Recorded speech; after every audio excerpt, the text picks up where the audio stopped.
Will is the founder of Deadspin, a site that covers sports in all manners. He's also a contributing editor at New York Magazine, and he is writing columns for Bloomberg Politics, and he is a senior editor at, I've got to put my reading glasses on, senior writer, I should say, at Sports on Earth. And I said he had a great best-selling book years ago. I think it was one of those that ripped among me, but I don't blog on television. Will Leitch joins us, courtesy of Papa John's. Go to papajohns.com, order some pizza right now. Will, the controversial bill in Indiana, it sounds like the governor is trying to dilute the bill somewhat. You wrote an expansive article on this and a very interesting article on it.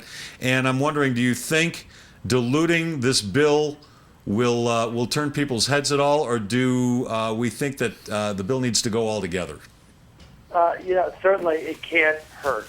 Really, one of the general argument of my piece, regardless of your personal beliefs on the bill or whether you think it's just or unjust, the one thing that was clearly happened is it was going to be a huge problem for Indiana, specifically the city of Indianapolis, when it came to sports teams, because they're not only sports teams but sports leagues. We saw actually a year ago, Phoenix, Arizona actually had a law that Jan Brewer, the governor, was going to sign. It's very similar to this kind of like religious freedom bill. One of the reasons that she said she didn't sign it was because the NFL said, if you sign this bill, we're going to have to think about taking our Super Bowl elsewhere next year. And she said that was one of the reasons she vetoed it.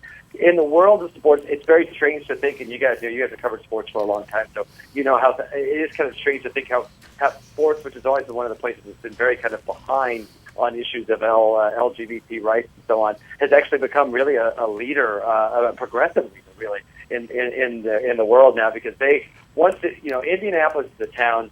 I don't know because I've covered a big event there, but it is actually perfect for big events like this. It's got a great airport. Everything is downtown. You can walk everywhere. There's a lot of hotel space, and one of the reasons Indianapolis has really been revitalized is because of their sporting events. Well, once this law passed, we saw the NCAA come out and say we're going to look about having future events here.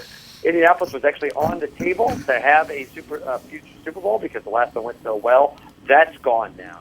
Clearly, you're going to see this weekend the NCAA has no interest whatsoever in having their signature Final Four event basically taken down by protest. And I don't think it's like something altruistic they're doing. I just think it's something they don't really want a part of. And so you're seeing more and more when these laws are passed, you're seeing teams, you're seeing leagues stand up against them, if just for corporate reasons, because the way certainly maybe the Indiana legislature is okay with this law, but I think we're clearly seeing that large corporations and nationally people aren't, and people have to listen to that stuff now. So I think it's going to be a problem for Indiana if they don't at least get that anti-discrimination addition to the bill that the governor's talked about. That will help, but certainly as currently constituted, if this law stays in place, there's no way Indiana will be getting the Super Bowl or, frankly, any other major event at any time in the near future. Yeah, a couple of things, Will. I read your piece and thought it really got to the heart of the matter of what sports can, the effects and influence that it can have. And that's what I mentioned when we lost you, that going back to the old AFL, and this was before your time, Will, they were putting the AFL All-Star game in New Orleans, and the African-American players were not allowed to check into the same hotel with the white players. They protested. The white players joined them. The league decided they were correct. They moved the All-Star game out of New Orleans the last 3 or 4 days before it was to be held, and moved it to Houston. That had an effect on the NFL, in the AFL, and the NFL. It couldn't get a team for years and years because of that attitude. You talked about Arizona and the effects it's had on immigration laws that were proposed there. The laws that the police could stop anybody that they felt was Mexican American and without provocation. And the effects, as you pointed out, the NFL, and in Colorado, we've seen both the positive and negative effects of passing marijuana laws and allowing legalization. There have been conventions that have pulled out. There have been conventions that have actually been held here as a result of legalized marijuana. Oddly enough, sports has never gotten involved. I mean, the NFL has not touched the subject. It's going to have to at some point.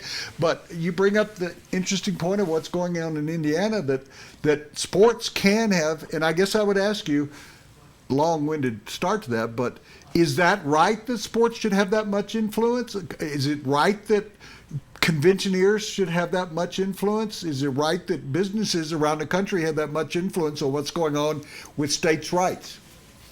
Well, certainly, I think if you take the money from that people bring into town when they have these conventions, these major sporting events, you have to, if you're willing to live without that money and have these laws, then of course states can do whatever they'd like. but and they certainly have the right to do that. But I think we're seeing with this the clear downside to that. And you saw this in Indiana with the governor Mike Pence. He was clearly taken by surprise by this. I think that and some people that support the bill have said that listen, other states have laws like this. What is the big deal about this? I think it's on one hand, Indiana doesn't have the anti-discrimination laws on the books already to help fight some of the things that people are really concerned about this law, which I think is one of the main reasons. But it's also, frankly, an issue of timing. It is certainly 4 years ago, the NFL and as recently as 4 years ago. I mean, listen, when John Amici came out of the closet in a book that he wrote about being a gay basketball player, LeBron James was interviewed about it, and he said, "I don't think I could trust a gay player in our locker room."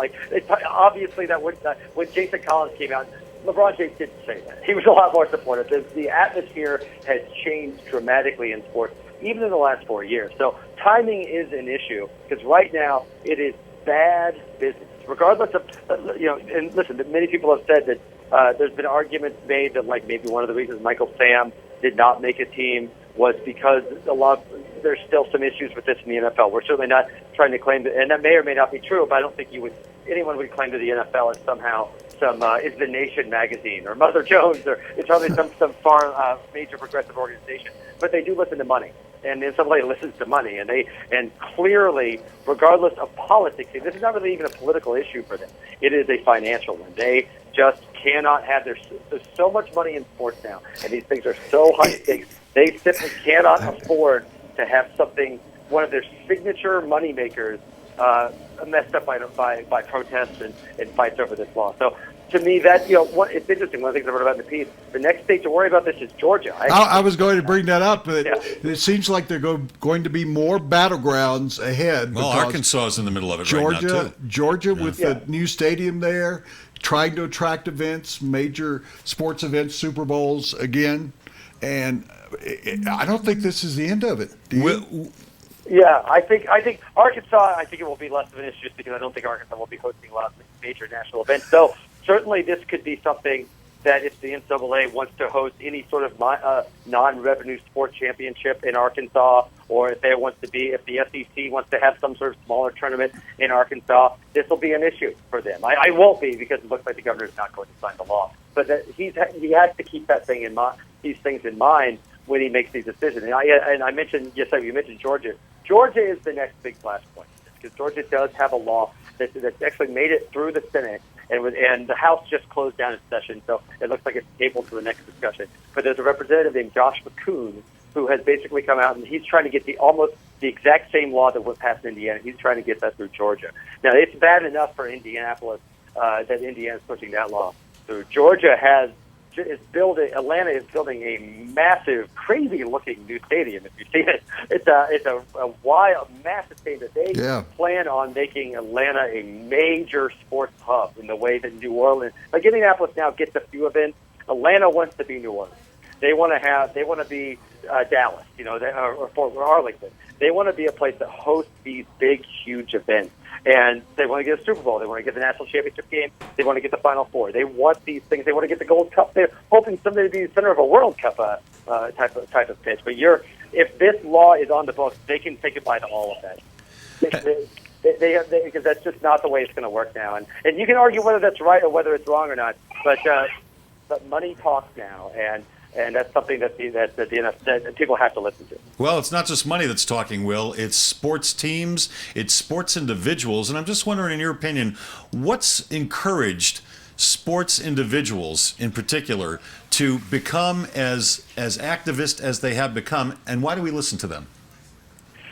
Well, certainly I think that it's really a generational thing. I think one of the reasons, you're seeing the same shift in attitudes about this among athletes than you're seeing in society as a whole. Certainly, if you look at the difference between the way that people, say, over 55 or over 60 think about gay marriage as opposed to those under 30 think about gay marriage, the age of professional athletes and collegiate athletes, it's pretty dramatically different. You've seen a major shift. So, I feel like one of the things that's interesting about this, when you talk to athletes about it, they don't it's very funny, and even with the Michael Sam stuff, that most young athletes, they're really baffled that this is even an issue.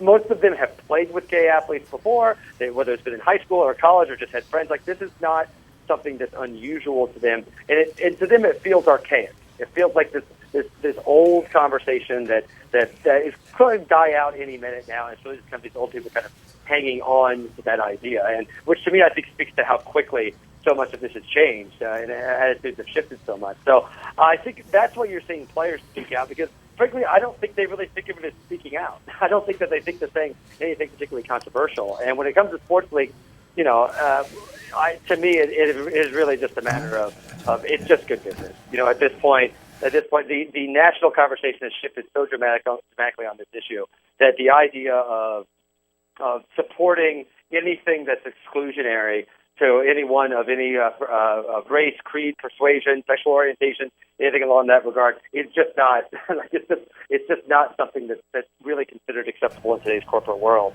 And regardless of whatever your religious views on it, it's just not something that's really it's just going to fly anymore. And the NFL's listened to that, and so is the NCAA, and frankly, so is the NBA and all these other sports leagues now. So it's been quite a change to happen in a shorter period of time, but I don't think it's something specific to sports as much as it's reflective of society as a whole. Well, we really appreciate you joining us. My daughter Shannon says to say hello to you. She was thrilled that you were coming on the show. And how can people reach out to you, and your Twitter handle? How can they get in touch with you with emails? Yeah, I'm on Twitter at William F. Leitch, Leitch, and I write every day for sportsshow and write regularly. I'm actually going to be writing about the Pacquiao-Mayweather fight every week for GQ, and I'm covering my first election this year for Bloomberg Politics, so I'm pretty excited to go into someplace unlike sports that's not contentious at all. It doesn't have people just yelling at each other. It should be nice and relaxing compared to sports, right? Well, as Dan Patrick once told me, you've come to the dark side.